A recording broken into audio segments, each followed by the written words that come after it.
ఇంత పెద్ద రాష్ట్రంలో ఇప్పుడు పనులు ఇచ్చినాం.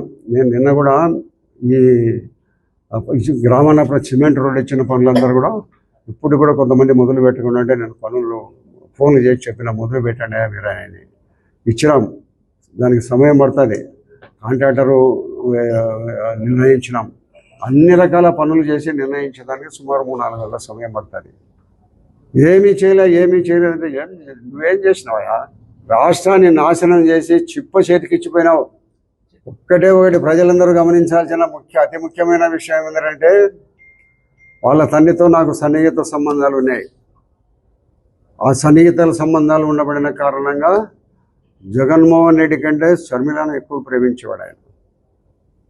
నాకు తెలుసు, నేను మా కుండబడిన స్నేహంలో భాగంగా చెప్తాడు ఆయన. ప్రేమించేవాడు. అన్ని రకాల సమానమైన పరిస్థితుల్లో ఆయమ్మకు అవకాశాలు ఇచ్చేవాడు.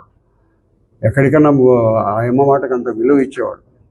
అంత విలువ ఇచ్చే నీ తండ్రికి నువ్వు ఆ తల్లి చనిపోయిన తర్వాత ఇప్పుడు నువ్వు ఆ అమ్మకి ఇచ్చే గౌరవం ఏది? మీ తల్లికి ఇచ్చే గౌరవం ఏమి? మీ చెల్లెలకి ఇచ్చే గౌరవం ఏమి?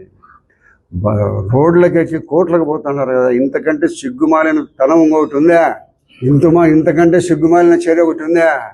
నీ తల్లి చెల్లినే నువ్వు బాగా చూసుకోలేకపోయి కోట్లకు పోయి వాళ్ళకే నువ్వు ఇవ్వాల్సిన భాగం చట్టరీత్యా ఇవ్వాల్సిన భాగం మీ తల్లి చెప్తాంది. నీవు ఒకటే, నీ చెల్లెలు ఒకటే, నువ్వు ఒకటే. నీ తల్లికి తల్లి న్యాయం చెప్తాది ఎవరికైనా.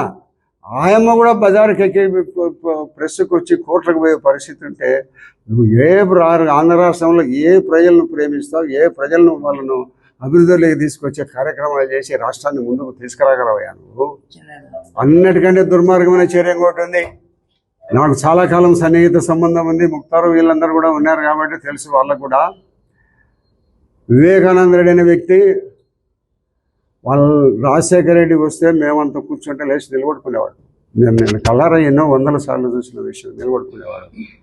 వాళ్ళన్న ఏదైనా చెప్తుంటే చేతులు కట్టుకొని తినేవాడు.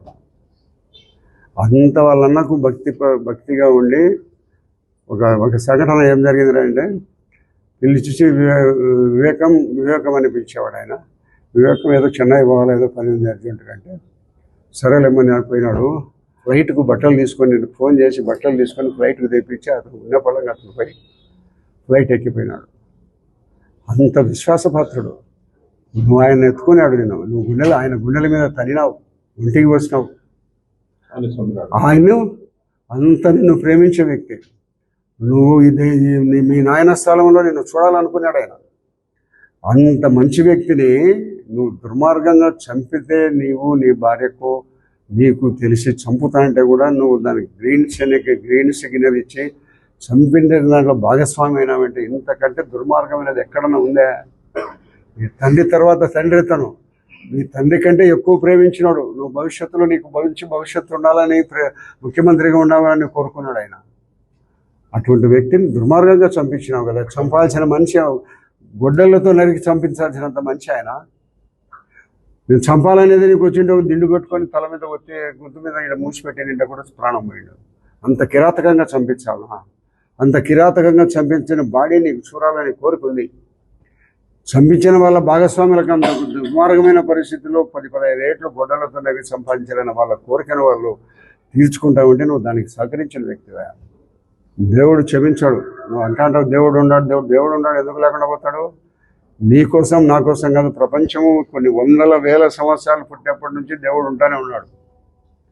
ఆ దేవుడు అందరికీ దేవుడే, నీకే కాదు. నీకు దేవుడు ఉండాలనుకుంటాడు, మాకు దేవుడు ఉన్నాడు. అంటే దయచేసి ఈ భవిష్యత్తులో కూడా ఆయన రాజకీయాలలోకి రానియాల్సిన వ్యక్తి కాదు. ఆయన వస్తే రాష్ట్రం సర్వనాశనమయ్యే పరిస్థితి ఉంటుంది. ప్రజలందరూ గమనించండి. తల్లికి చెల్లికి న్యాయం చేయని వ్యక్తి ప్రజలకు ఏం చేస్తాడని మీరు ఆలోచించుకొని ఇప్పటి నుంచైనా మనసు మార్చుకోండి. రాష్ట్రం సర్వతోముఖంగా మన పిల్లల భవిష్యత్తు కోసం, మన భావితరాల భవిష్యత్తు కోసం రాష్ట్రాన్ని అభివృద్ధి పదంగా నడిపించాల్సిన వ్యక్తులు ఎవరైనాని మీరు 5 సంవత్సరాల్లో చంద్రబాబు నాయుడు గారు ఎంత అభివృద్ధి పథంలో నడిపిస్తారనేది చూసి దాన్ని తెలుసుకొని ఈ జగన్మోహన్ రెడ్డిని ఎంత దుర్మార్గుడైంది కూడా మళ్ళీ భవిష్యత్తులో తనకి రాజకీయ పునర్జన్మ రాకుండా చేయాలనేది నేను కోరుతాను ప్రజలందరినీ.